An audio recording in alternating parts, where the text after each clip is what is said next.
அதை பற்றி தெரியாதா? விட்ட கொடுக்காம என்ன ஐயா அவர் விட்ட கொடுத்துருந்தே என் வாழ்க்கை அழிக்க முடியாது. நான் விட்ட மாதிரி எல்லாம் விட்ட கொடுக்குறாங்க. சின்னப்பட்டது விட்டப்ப சாப்பிடுங்க. இப்பொழுதும் நம்ம மத்தியிலே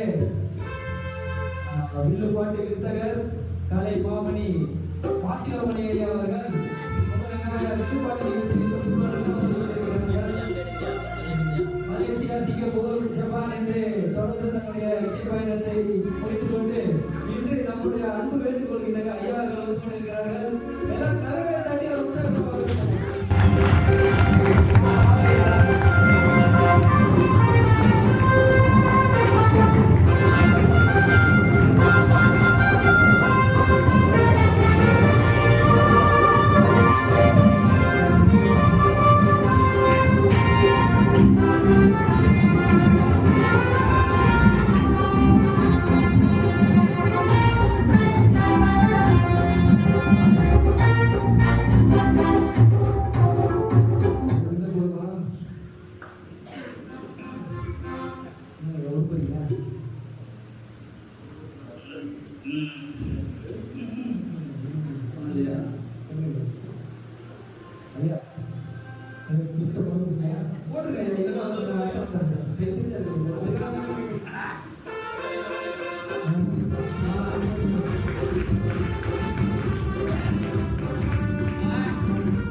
கச்சேரி பண்றாங்க.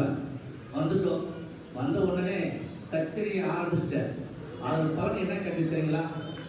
நடுவில் கரண்ட் கட் ஆயிடுச்சு. ஆமா போன கச்சேரி எனக்கு அதுவே ஒரு மன கஷ்டமா இருக்கு. ஏதோ நாம ஒரு தவறுகள் பண்ணியிருக்கோம். நாம ஏதோ தவறுகள் பண்ணியிருக்கோம் தெரிஞ்சு முதலாவது இந்த முறை நான் பண்ணிட்டேன். முதலாவது தேவனோட ராஜ்யத்தையும் அவருடைய நீதியும் தேடனா நம்முடைய வில்லுப்பாட்டு நிகழ்ச்சியை சிறப்பாக நடத்தி தருவார் என்று நம்ம நம்பி நம்ம மத்தியில் இருக்கோம். குழு அமைப்பாளர்கள் யாராவது ஒரு இந்த ஜெபம் பண்ணிடலாமாப்பா? எங்களை அதிகமாக நேசிக்கிறேன் நன்றி நம்ம ஆண்டவரே. அப்பா இந்த கலை நிகழ்ச்சிகளை நீர் ஆசீர்வதித்து தாரும். குறிப்பாக இந்த வில்லுப்பாட்டு எங்க சபை மக்களுக்கு ஒரு பிரயோஜனமாக இருக்கும்படி நீர் எங்களுக்கு ஆசீர்வதியும் ஆண்டவரே. இயேசு கிறிஸ்துவின் ஜெபிக்கிறதாவே ஆமென். நம்ம இந்த வில்லுப்பாட்டின் மூலமா நம்ம ஒரு நிகழ்ச்சி ஸ்டார்ட் பண்றப்ப எல்லாருக்கும் ஒரு வணக்கம் சொல்லிடணும். வணக்கம் சொன்னாதான் நமக்கு அது நிகழ்ச்சி வந்து சிறப்பா இருக்கும். அதனால முதலாவது ஒரு வணக்கத்தை நம்ம எல்லாரும் வந்தவர்களுக்கும் வரப்போவர்களுக்கும் விருந்தினருக்கும் எல்லாரும் ஒரு வணக்கத்தை சொல்லிடலாம். நான் சொல்லிடலாமா? வணக்கம் வணக்கம் வணக்கம். நம்ம தேவாதி தேவனுக்கு வணக்கம். நம்ம கத்தாய் கத்தலுக்கு வணக்கம். சர்வவல்ல தேவனுக்கு வணக்கம். நம்ம இயேசு ராஜாவுக்கு வணக்கம். வந்திருக்கோம் சிறப்பு முருகன் ஐயா அவர்களுக்கு வணக்கம். நம்ம பாலின தங்கை தம்பிமார்களுக்கு வணக்கம். வருங்காலத்தில் வாலிபரால் பலருக்கும் திருப்பிகளுக்கும் வணக்கம். இந்த இசையை சிறப்பை அமைத்துக் கொண்டிருக்கும் ஆண்ட்ரோ ஐயா அவர்களுக்கு வணக்கம். இந்த மைதிகளை கரெக்டா சரி பார்த்து சொல்லுவதற்காக வணக்கம். நம்மளுக்காக அரும்பாடுபட்டு காய்கறி அறிஞ்சிருக்கோம் பாய் ஐயா அவர்களுக்கு வணக்கம். வணக்கம் வணக்கம் வணக்கம். தமிழா கிட்ட வாங்கப்பா, கிட்ட வாங்க கிட்ட வாங்க. மற்றதுக்கெல்லாம் வர இதுக்கு வரமாட்டீங்க. கிட்ட சாப்பிடலாமாப்பா? சரிப்பா. தமிழா இப்ப எதுக்காகப்பா வந்துக்கிறேன் தெரியுமாப்பா உங்களுக்கு யாருக்காவது? ஆர்வத்தில் பிரியாணி டேஸ்டாக பண்ணுவாங்க. அப்படியா? அப்படியா? தம்பி நீ எதுக்காக வந்திருக்க? ஐயா நான் இதுக்கு வந்தது நீங்க தெரியல ஐயா. தம்பி எதுக்காக? கலை நிகழ்ச்சிகளை பார்க்கறது வந்துருங்க ஐயா. அப்படியா? ஐயா தம்பி நீங்க ஐயா இந்த வருஷம் புதுசாக ஆங்கில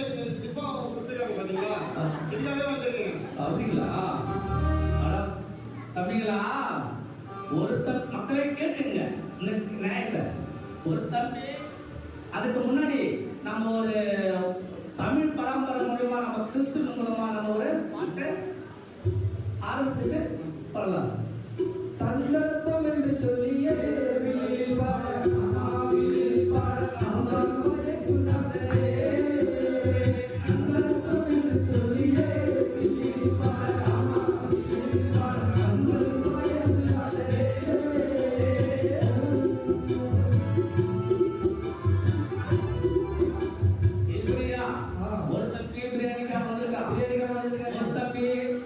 சிறப்பு பாடல் கலை நிகழ்ச்சி பார்ப்பதற்காக தம்பி வந்திருக்காங்க.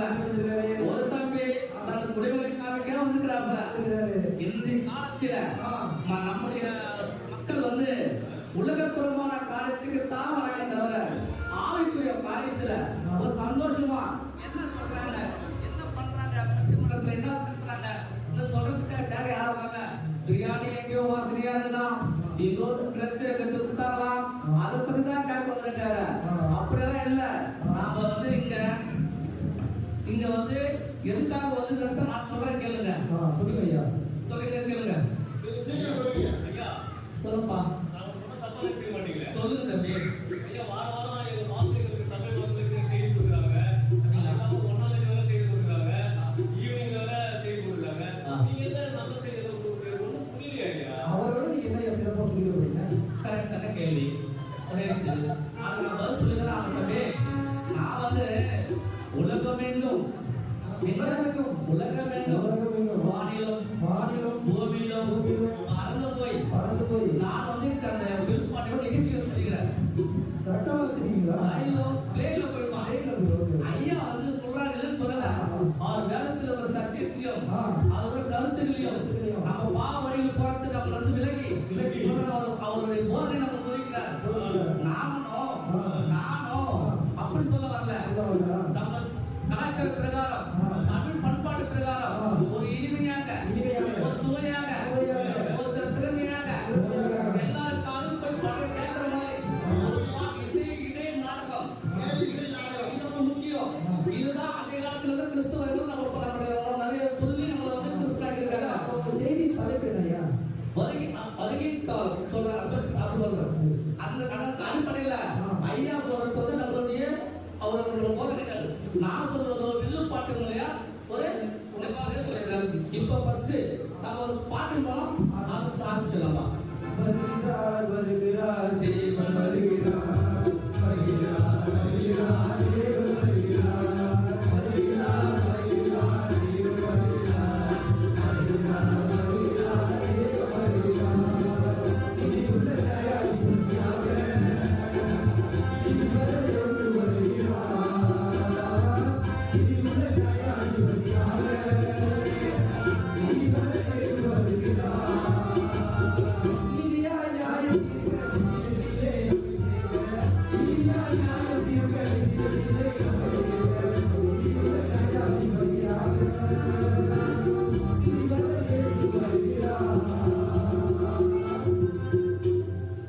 இப்படியா நாம என்ன பத்தி பேசிக்கிறோம்? என்ன பத்தி பாடணும்.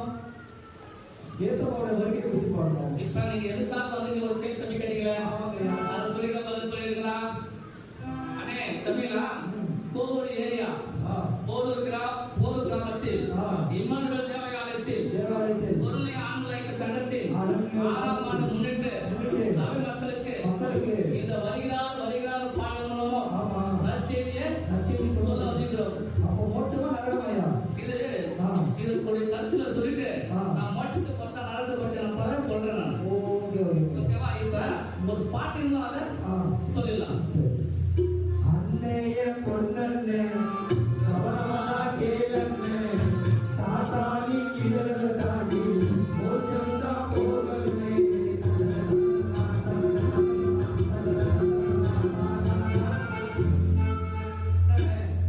அண்ணனுக்கு மட்டும்தானா? அக்கா கேடா?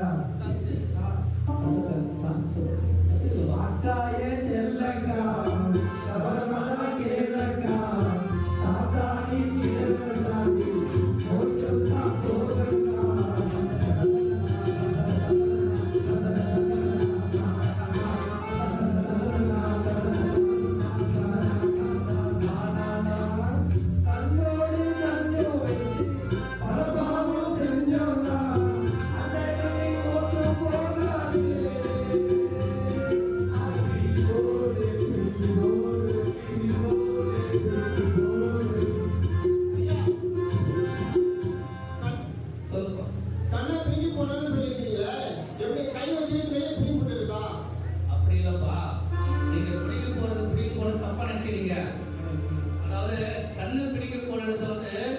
அந்த அர்த்தம் இல்ல. வேதத்தில் இப்படியே ஒரு அர்த்தம் சொல்லியிருக்கு. என்னன்னா வேதத்தில் மத்திய சுவிசேஷம் 18ஆம் அதிகாரம் 9ஆம் வசனம் இப்படியா சொல்லுகிறது. உன் கண் உனக்கு இடர்கள் உண்டாக்கினால் அதை பிடுங்கி எரிந்து போடு. இரண்டு கண்ணுடைய எரிநருக்கு தள்ளப்படுவது பார்க்கலாம். ஒற்றை கண்ணாய் ஜீவனத்துக்குள் பிரவேசிப்பது உனக்கு நலமாய் இருக்கிறது எழுதியிருக்கிறது. ஒற்றை கண்ணாய் போற்று போகலாம் போற்று போகலாம் இயேசுவோடு நாம நித்திய வாழலாம் நித்திய வாழலாம்.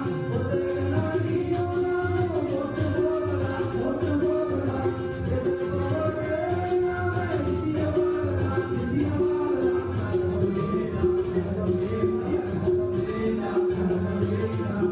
அன்னையே பொன்னே தவறான கேளங்கே சாத்தானி கேளனாடி ஓசந்தா போகுதே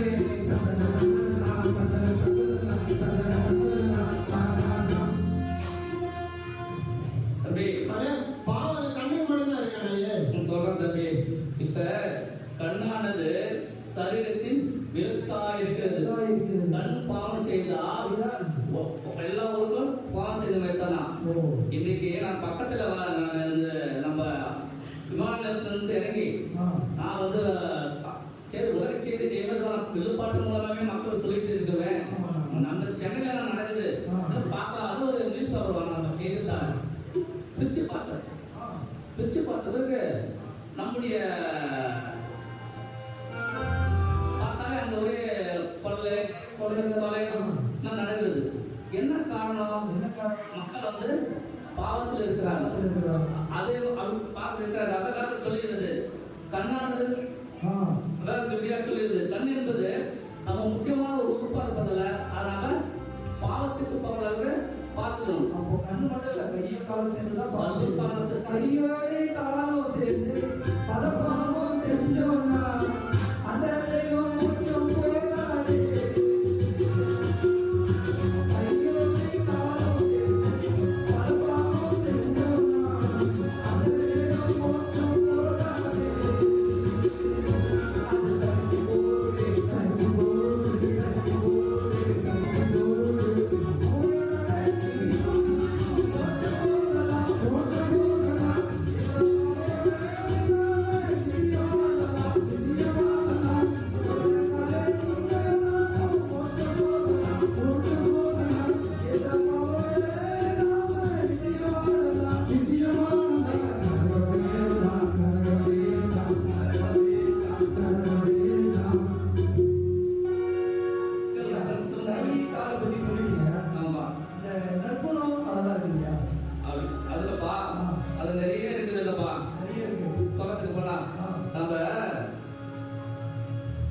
நிறைய வருஷங்கள் வந்து சொல்லியிருக்காங்க. நம்ம அதாவது கலாத்தியர் 5ஆம் அதிகாரத்துல 32ஆம் வசனம் பேர் சொல்கிறது. ஆவியின் கனிகளை பத்தி அன்பு, சமாதானம், சந்தோஷம், நீடிய பொறுமை, தயவு, நற்குணம், விசுவாசம் அப்படியாவது இருக்கிறாங்க. இப்போதைக்கு கிறிஸ்தவர்கள் இல்லை. அப்போதைய கிறிஸ்தவர்கள் இருக்கலாம். இப்போதைய கிறிஸ்தவர்கள்லாம் இல்லை. அதுல பேர்ல நிறைய குணங்கள் இருக்கு. நிறைய பேர் வச்சிருக்கு. அந்த நான் சொன்ன அந்த செய்தித்தாள் பிரிச்சு பார்க்கல. ஆமோஸ் இது தப்பு பண்ணார். மோசே இதை தப்பு பண்ணான்னு நம்ம கிறிஸ்தவர்கள் அனுப்பிடுது. இன்றைய காலகட்டத்தில் எல்லா காலகட்டத்திலும் அனுப்பிடுது. அதெல்லாம் யாருமே அந்த குணத்துல சரி பெயரில் நடத்தியில வரப்ப சண்டை. இப்ப திரும்பி வந்தா நம்மளுக்கு சண்டை நடக்குது. நம்ம கிறிஸ்துவாக தான் சண்டை போட்டுக்கிறாங்க. சண்டை அது கரெக்டா சொல்லிட்டு அதுக்கு ஒரு பாட்டு வச்சிருக்கீங்க இருக்குதையா சாந்தியக்கா பாரு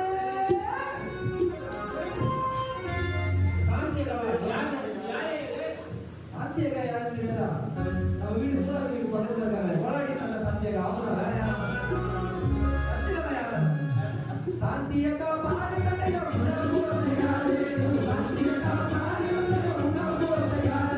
சமாதானம்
இப்படியா நம்ம வச்சு மக்கள் வந்து அது நல்ல ஒரு குணத்துல இல்லை. அதாவது நம்ம பைபிள் ஒரு வசனம் இருந்தது, நம்ம கிறிஸ்துவுக்கு முன்னாடி இருந்துட்டோம், கிறிஸ்துவுக்கு நம்ம தட்டி ஆறாங்க வந்த பிறகு இருக்கு. முந்தின நற்குணத்தை பார்க்கிறோம், பிந்தின நற்குணம் உத்தமமா இருக்கணும். என்ன காரணம்? நம்ம வந்து இயேசுவை பத்தியோ கர்த்தரை பத்தியோ தெரிஞ்சுக்காத நம்ம குணங்கள் போன மாதிரி, நம்ம எண்ணங்கள் போன மாதிரி நாம அப்படியே உலக வாழ்க்கை வாழ்ந்துருப்போம். என்னைக்கு நம்ம ஆலயத்துக்கு வந்து பைபிள் எடுத்து படிச்சு நம்ம வேலை வாக்கு நம்ம வாக்குறதுக்கு அது முன்னிருக்கணும், வந்த பிறகு பின்னிருக்கணும். அப்படியே சுத்தமா இருக்கிறோம். நாம் சுத்தமா இருக்கிறப்ப தான் நம்ம மோட்சத்துக்கு போக முடியும். ஆமா, சுத்தமானா கை பாவம் செய்யக்கூடாது, பேரில நம்ம வந்து நல்ல பேரை வச்சு அந்த பேரை கெடுத்துக்கூடாது, குணத்திலும் நல்ல குணமா இருக்கணும். அப்படிதான் நம்ம மோட்சத்துக்கு போக முடியும். ஆமா, இது இவ்வளவு பிரச்சனைகளை வச்சிருக்கோம். நம்ம நரகத்தை தான் போனோம். போகணும்னா மோட்சத்துக்கு போனா நான் சொன்ன எல்லா கருத்தையும் நம்ம கடைபிடிச்சு வந்தா நம்ம மோட்சம் போகலாம். மாறணும் மாறணும் மாறணும் போகணும் போகணும் போகணும் மாறணும் மாறணும் மாறணும் நம்ம போகணும் போகணும் போகணும் மாறணும் மாறணும் மாறணும் நம்ம போகணும் போகணும் போகணும். இப்ப எதுக்கு மாறணும், எதுக்கு போகணும் நீங்கதான் சொல்லணும். இப்ப ஏசப்பா வந்து நம்மளுக்கு எவ்வளோ வசதிகளை பேங்க்லாம் கொடுத்துருக்காரு. நாம வந்து அவன்கிட்ட தேடத்துல நம்ம காலையில வருவோம், நம்ம காலையில ஐயா 9 மணிலாம் சர்வீஸ் பண்ண சொல்றாரு. நம்ம வேகமாக பார்த்து வருவோம். அப்போ நண்பர் வருவாரு, நண்பா எனக்கு ஒரு நல்ல நிகழ்ச்சி நடத்த போலாம் வந்துடலாம். அப்ப அங்க யாருக்கு கண்ணு நம்மளே நம்ம பாவம் செய்யறோம். இப்ப நம்ம வேற படிக்கலாம்னு சொல்லி நம்ம சர்ச்சில் உட்காருவோம், சர்ச்சிலோ வீட்லயோ உட்காருவோம், பைபிள் எடுத்து நம்ம படிப்போம். படிக்கிறப்ப அப்ப பக்கத்துல செல்போன் வச்சிருப்போம். ஆமா, நாம அந்த பைபிள எப்படி ஓதுதுன்னா அந்த செல்லத்தை அப்படின்னா செய்திருக்கால் அந்த பாவம் செய்யுது. அதே ஒரு குணத்திலையும் நான் கருத்து சொல்ல வர என்னதுக்காக நம்ம மோட்சத்துக்கு போகக்கூடாதுக்காக மக்களுக்கு சொல்றதுக்காக சொல்ல வரேன். நான் நிறைய நாம என்ன பாவம் செய்கிறோம், நம்ம கண்ணு ஃபர்ஸ்ட் பாவத்துக்கு உண்டாகுது, ரெண்டாவது நம்ம கால் பாவத்துக்கு உண்டாகிறது, மூணாவது நம்முடைய குணங்கள் பாவத்துக்கு உண்டாகிறது. நம்ம சாந்தக்கா பேர் வச்சுட்டு தப்பு பண்றாங்க, சாராக்கா பேர் வச்சுட்டு தப்பு பண்றாங்க. அதே மாதிரி நம்ம பேர் வச்சு நம்ம நிறைய தப்பு பண்ண நம்ம பல்லு ராஜ்யத்துக்கு போக முடியாது. அதனால நம்ம இந்த கருப்பொருள் என்னுடைய ஒரு மக்களுக்கு சொல்ல ஒரு செய்தி என்னவென்றால், நாம கிறிஸ்துவ வாழ்க்கையில் பரலோகம் போகணுமா நரகத்துக்கு போகணுமா முடிவு பண்ணா நான் சொன்ன சில கருத்துக்களையும் உள்வாங்கிக் கொண்டு அதன்படி நடந்தா நம்ம போகலாம். அதே சமயத்துல நம்ம வருகிற காலத்தில் மணவாளன் நம்மளுக்கு வருகிறார். அதுக்காக ஒரு வசனம் இருக்கு சொல்லிட்டு நான் உங்களுக்கு சொல்றேன். அதாவது சங்கீதம் 58:5 வசனம் சொல்கிறது, பாம்பாட்டிகள் விதோரமாய் ஊதினாலும் காது அவர்கள் ஊதும் சத்தத்தில் செவிப்படாதபடிக்கு தன் காதை அடைக்கிறார்கள், செவிட்டீர்கள் போல இருக்கிறார்கள் என்று சொல்கிறது. நம்ம ஆலயத்துக்கு வந்து இருக்கிறப்ப நம்மளுக்கு எத்தனையோ பாஸ்டர் ஐயா வந்து எவ்வளவோ மெசேஜ் சொல்றாங்க. நாம ஏதோ மாதிரி அடிச்சுக்கிற காதை அடிச்சுட்டு நம்ம கேட்காத மாதிரி போறோம். நாம இன்னைக்கு சர்ச்சில் நம்ம இருந்துட்டு கேட்டு வெளியே போனதுக்கு நம்ம அதை பத்தி நம்ம எந்த ஒரு ரெஸ்பான்ஸ் இல்லாம போறோம். இது மாதிரி போனா நாம எங்க இருப்போம், நகரத்துல தான் இருப்போம். அதனால மனவாளம் மரம் சமயத்துல நாம எல்லாரும் ஆயத்தமா இருந்து ஐயா சொல்றதுக்கும் சரி இருப்பா சாப்பிடும் அவர் பசிக்கிறா. அதனால வருகை காலத்துல நம்மை நம்ம ஆயப்படுத்தி மனவாளம் பக்கத்துல மனவாளனாய் உட்காருவோம், மனவாளனை உட்காந்து சொல்லுவான். அது ஒரு பாட்டு மனவாளன்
ஆண்கள் சங்க சார்பான வாய்ப்படையும் எனக்கு இந்த வாய்ப்பு வருடம் எனக்கு வருடம் நம்முடைய சபை ஐயா போதகர் அவர்களுக்கு எந்த ஊர் வந்தாலும் ஒன்னு போன் போட்டு எங்களை ஆண்கள் இயக்க சங்கத்தில் ஒரு ஐயா நிகழ்ச்சி நடத்த சொல்லுவார். ஐயா நான் வந்துடுறேன், எனக்கு ஏதோ எனக்கு வாய்ப்பு வருஷம் கொடுத்துருக்கிறாரு ஐயா அவர்களுக்கு ஐயா மீண்டும் நன்றி கொடுத்துட்டு எனக்கு அர்ஜென்டா அமெரிக்காவில் ஒரு ப்ரோக்ராம் இருக்குது. இன்று இரவு அண்ணன் அவர்கள் ஜெர்மனி செல்ல இருப்பதா